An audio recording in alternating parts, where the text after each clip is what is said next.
Hey, good afternoon. This is Bob from Trade Genius. It's the I don't know, 16th of November or 17th. I forget. Days are blending together. But hey, before I start my conversation, I want to talk a little bit about the markets, and it actually ties into what I want to talk about. So, since the election, in fact, from the moment maybe an hour before when until yesterday, the stock market basically moved up almost 10%, which is just profound move. And you had gold getting slaughtered, you had the bonds getting sold off, and people were, and I think incorrectly thinking, hey, this is the Trump victory, stock market boom, because he said he's going to spend $1 trillion. But I don't know if I remind you guys when President Obama got into office, he had the shovel-ready jobs and years for that money to get spent. So what I think is really happening here is actually a worldwide temper tantrum. So you have the Saudis, and you have the Europeans.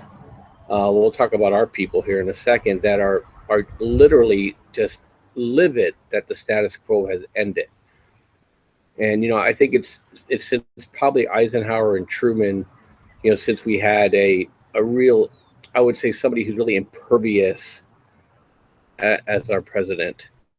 And people liken it to like an alpha male kind of a thing versus like what we had with the Bushes and even with Clinton and Obama, more like a beta male kind of a thing. You're looking to please, looking to triangulate, looking to compromise. And now you have somebody in here has a plan, forward his plan. And people who are surprised by this are really going to be really, really disappointed, because that's the way he's been his entire life. You just have to read his books, and you got to listen to interviews that he did since the 90s. He's been very consistent. So anybody who said they're not sure what he's going to do is really what they're trying to say is they're trying to convince him not to do what he says he's going to do, because he's going to do it. Whether you like it or not, whether you're on board with it or not, he's moving forward with it. And I think he's going to give a backbone to the rest of Republicans, because I think they're going to quickly find out that all the Democrats really have, well, I would say progressive Democrats, because a lot of Democrats voted for Trump because they want actually to have a job and have a real life, instead of just being a voting tabulation ballot for the coastal people and their bizarre plans for our future. And so their bark is worse than their bite. And what they're going to do is the hysteria is just going to get more and more shrill. Saudis are probably dumping their bonds, and they're in the market now, in the oil markets, trying to buy calls. I mean, we've had an enormous volume in calls. Well, we're coming out of our ears in oil, and President-elect Trump said, "Hey, look, I'm going to be gliding out of Saudi oil, which is 11% of our oil imports, and also I think we're the number 2 destination for Saudi oil. Well, that's 11% more oil that's going to get dumped on the world market. Hey, we may pay more for oil to have the courage of our convictions, and you know what? I'm okay with that. I'm tired of funding these people, and I think a lot of people are. They drag us into war, and we've been spending enormous amounts and sums of money over there defending Europe. From the Russians, and defending Europe from Turkey, and defending Europe from the Middle East. That money can come home, and then maybe we can absorb those additional costs. The Chinese, the same way. The Chinese have basically, poverty was their growth. So the Chinese miracle came on the backs of American labor. And, we're told a bill of goods.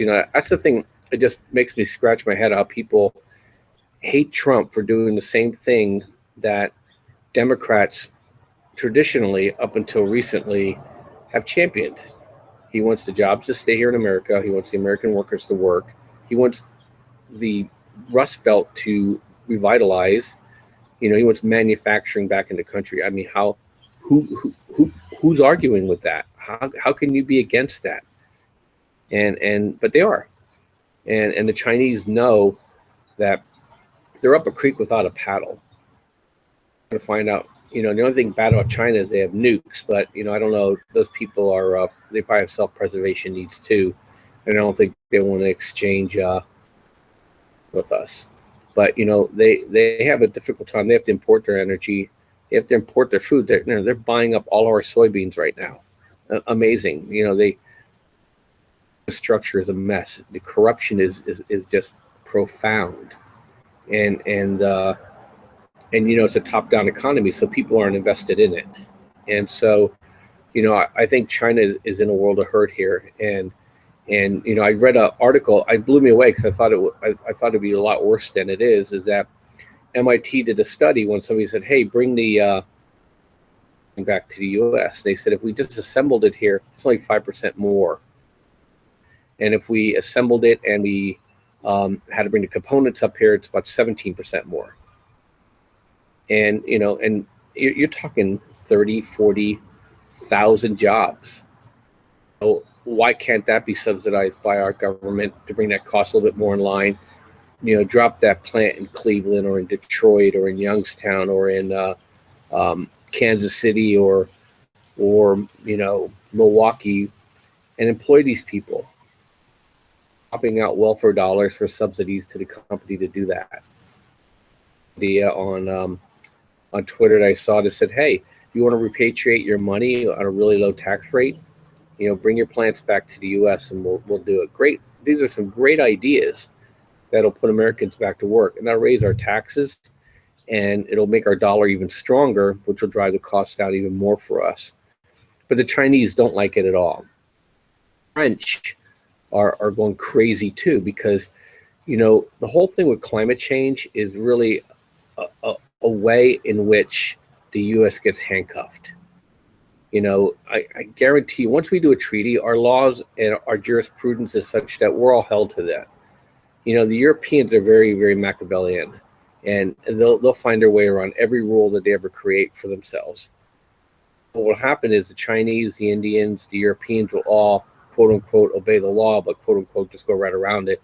Where if we do it, we have everybody and their brother suing the companies or the government trying to get out of the treaty. And so the French know that this is coming. They also know that, hey, if we back out of NATO or we demand compensation for NATO, that's less money they have to spend. They have to spend on their available to them, spend on their social programs. And the same thing with medicine. I don't think people realize that we subsidize Europe's and to a lesser extent Canada and every other country in the world. We subsidize their medicine because they have caps on how much profit you can make in those countries, but we absorb all the R&D and all the risk here, and we need to spread that around. So the Europeans are in a tantrum, and then here in America, it's just simply laughable. And the people who are protesting either don't vote, didn't vote, or are ineligible to vote. But those are the people that are out there pounding the streets and the pavements. And most of these kids are kids who've never worked in their life. They're in school, they're on their parents' health care. They're getting an education, they're getting loans. So they have no idea what that's going to mean for them when they have to get out and actually pay it back. So they're just living on a subsidized life, and being told that their way of life is going to end because Trump made some rude comments about women, and so therefore he's some sort of a Neanderthal. And really, what he is what we used to call an adult. And so now we're dealing with our temper tantrums, and people are dying now. So this is not funny anymore, and people are being arrested now for wanting to assassinate him. And a CEO, you think the guy would know better, lost his job because he said he wanted to get a sniper rifle. I mean, what generation have we raised here? These are people who've never had been told they were a loser in anything in their entire life. And now they're being told they lost and they can't handle it. And so just get used to dealing with some really crazy stuff here. I don't think it's going to end. As long as people get paid for this stuff, they're going to keep at it. Anyways, Bob from Trade Genius. I'll catch you guys later. Have a good day. Bye-bye.